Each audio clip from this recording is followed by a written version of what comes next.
Let's talk a bit about documentation.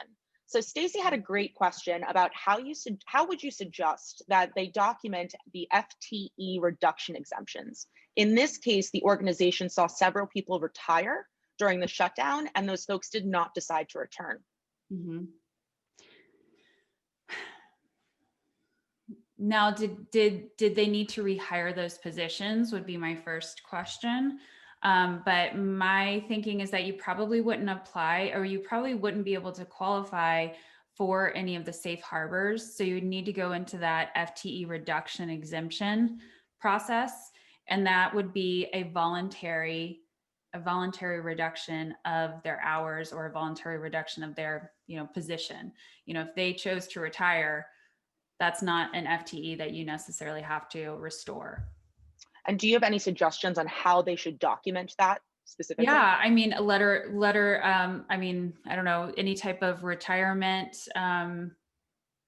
record that they may have internally. I know a lot of us like are using like ADP and things like that. You usually have when an individual is terminated or they're no longer an employee, there's usually some type of record that has to go into that system.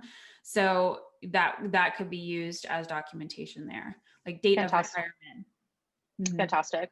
Still on the FTA reduction front, let's assume you have five FT reduction exemptions. Okay. Mhm. How would you represent this in the documentation and in the 3508 form? Um, Essentially, you would note it, and that's a good question. It probably is going to be somewhat like bank dependent on how they want to see it, but essentially you just restore that FTE. So you would count it as one, but you would have a note to it that says like this is an exemption because of XYZ. Like that's how I would think it would be presented, but it might be slightly different, kind of um, depending on the bank.